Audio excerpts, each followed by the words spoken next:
Destruyen estatuas de Chávez.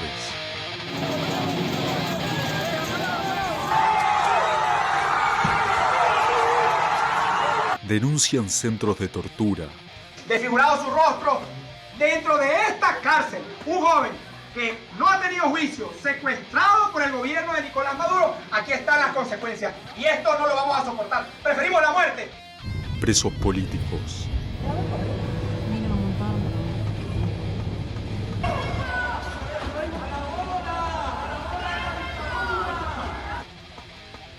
¡Suéltalo! ¡Suéltalo! Exiliados políticos. Manifestaciones masivas.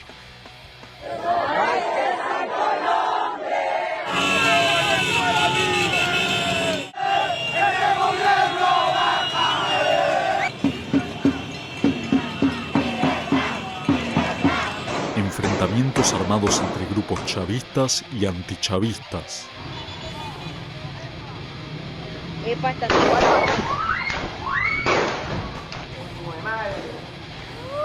¡Asesino! Graba lo que están haciendo, graba. Danos nuestro derecho, no estamos haciendo ni estamos con violencia a nadie. Mira lo que están haciendo, mira lo que están haciendo. Venezuela es un caos. La crisis económica no merma y el dictador Nicolás Maduro se burla del pueblo venezolano. Vamos con una breve crónica de estos últimos años hasta llegar al día de hoy, 1 de agosto de 2024. Hugo Chávez fue electo presidente en 1998. Durante su mandato modificó la Constitución para que los presidentes puedan ser reelectos indefinidamente y sus cargos durasen 6 años. Fue electo por tercera vez presidente en el año 2012. Fallece por cáncer el 5 de marzo de 2013. Dejó dicho y asentado que quien lo suplantaría en caso de muerte sería Nicolás Maduro. Entre 2014 y 2017, explotarían protestas contra el autoritarismo del régimen socialista que agrava la crisis económica. En 2018 se realizaron elecciones en un proceso electoral que fue viciado. Incluso la empresa encargada de la gestión del sistema electrónico de votos, Smartmatic, demandó al gobierno venezolano por manipular su sistema y expropiar sus máquinas. Estos comicios adulterados darían como vencedor a Nicolás Maduro, asegurando ser el presidente electo por el pueblo venezolano. En ese momento Nicolás Maduro creó una asamblea constituyente con personas de su confianza, en comicios en que participaron 2 millones de personas. Estamos hablando de Venezuela, un país con 30 millones de habitantes. Así creó un órgano paralelo al Poder Legislativo, a la Asamblea Nacional, al Parlamento en Venezuela. Posteriormente disolvería la Asamblea Nacional por ser de la mayoría opositora votada por el pueblo. De esta manera se lograría cooptar tanto al Poder Ejecutivo como al Legislativo y la justicia con chavistas afines a Maduro. En enero de 2019, la Asamblea Nacional proclamaría como presidente interino de Venezuela a Juan Guaidó, dado que no avalaron las elecciones de 2018 como legítimas. De acuerdo a lo establecido en la Constitución venezolana en su artículo 233, cuando se produce la falta absoluta del presidente electo antes de tomar posesión, se procederá a una nueva elección.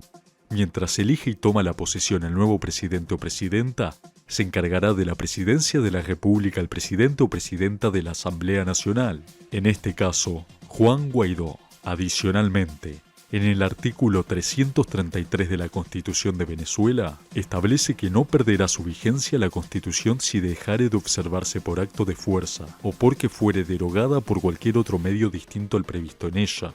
En tal eventualidad, todo ciudadano o ciudadana investida o investido o no de autoridad tendrá el deber de colaborar con el restablecimiento de su efectiva vigencia.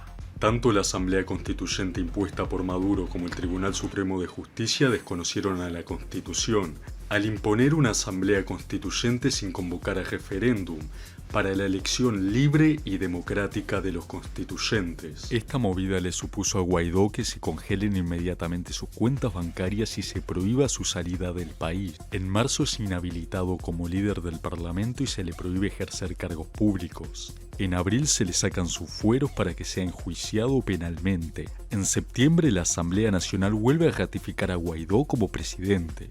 Para enero de 2020, Guaidó ya es un perseguido político y se le impide acceder al Parlamento. En este mismo año la oposición desconoce la legitimidad del nuevo Consejo Nacional Electoral, nombrado por el Tribunal Supremo de Justicia. Luego de años de intentos de presión internacional y de buscar ser el candidato para estas elecciones 2024, en 2023, el fiscal general de Venezuela, Tarek William Saab, anuncia que el Ministerio Público emitió una orden de arresto a Juan Guaidó, por lo que si pisa suelo venezolano, irá a la cárcel. El Centro de Torturas para Disidentes Políticos, el Helicoide, se encuentra en Caracas, funcionando como sede del Servicio Bolivariano de Inteligencia Nacional desde 2010, por orden de Hugo Chávez. Según los testimonios de los detenidos, entre los métodos de tortura denunciados se encuentran electrocuciones, ser colgado de las extremidades completamente desnudo, tiros con perdigones en la espalda, golpes con tablas, asfixia con bolsas de plástico impregnadas de insecticidas, el cucarachero, que es llenarte de cucarachas mientras estás sujeto con cuerdas, y el submarino con aguas de heces fecales, entre otros métodos que incluyen la tortura psicológica. Víctor Navarro, periodista y expreso político, explica que uno de los métodos es defecar tus necesidades en las bandejas donde posteriormente comerás comida. De acuerdo a la Asociación Civil Venezolana Foro Penal, durante las manifestaciones de 2014 a 2017, fueron más de 3.000 los detenidos. En el año 2017 hizo su aparición Óscar Alberto Pérez. Hablamos de parte del Estado. Somos una coalición entre funcionarios militares, policiales y civiles,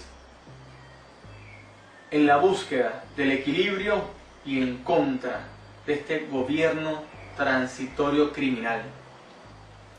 No pertenecemos ni tenemos tendencia político-partidista. Óscar, paracaidista, piloto, buzo y agente de las Fuerzas Especiales Venezolanas, integró el Cuerpo de Investigaciones Científicas, Penales y Criminalísticas durante más de 15 años. Óscar lideró un grupo de rebeldes contra la dictadura. El 27 de junio de 2017, en medio de las protestas, lideró el robo de un helicóptero y sobrevoló el centro de Caracas, disparando y lanzando bombas de humo en dirección al Tribunal Supremo. Óscar y sus compañeros, según sus declaraciones, actuaban de acuerdo al artículo 350 de la Constitución venezolana, la cual versa: el pueblo de Venezuela desconocerá cualquier régimen, legislación o autoridad que contrarie los valores, principios y garantías democráticas o menoscabe los derechos humanos. El 12 de enero de 2018, Óscar Pérez ofreció una entrevista a la cadena CNN vía Skype. 3 días después fue encontrado. ¡Lo vamos a entregar! ¡No sigan disparando! Venezuela, estamos negociando para entregarnos y lo que hacen es dispararnos. Acribillado, atacado con una bazooka. Mamá huevo. Y posteriormente fue asesinado a tiro junto a 6 de sus compañeros. Según datos del ACNUR, a la fecha ya son más de 7.700.000 los venezolanos que emigraron por la dictadura. Solo el año pasado, unos 300.000 venezolanos atravesaron la selva. El salario mínimo en Venezuela es de 130 bolívares, unos $3 al mes. Según me confirman fuentes dentro de Venezuela, el sueldo medio es en torno a los $4. A esto se le suma un subsidio del gobierno de unos $10 que se otorga todos los meses, o a veces cada 3 meses. Si sos afín a la dictadura, capaz que podés obtener algún bono, como el bono de guerra, que son aproximadamente unos $40 al mes.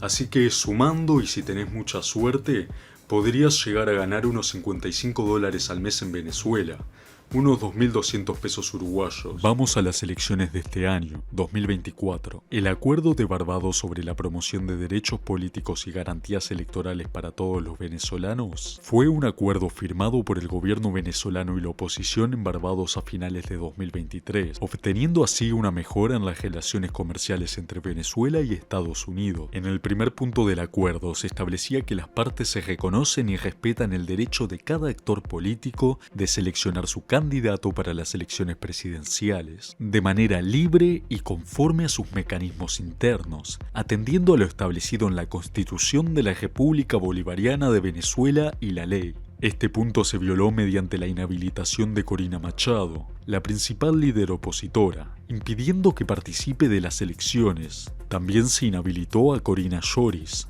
su suplente, debiendo designarse como candidato a último momento a Edmundo González. Tampoco se permitió votar al 99% de los venezolanos fuera del país, pudiendo votar menos de 70.000.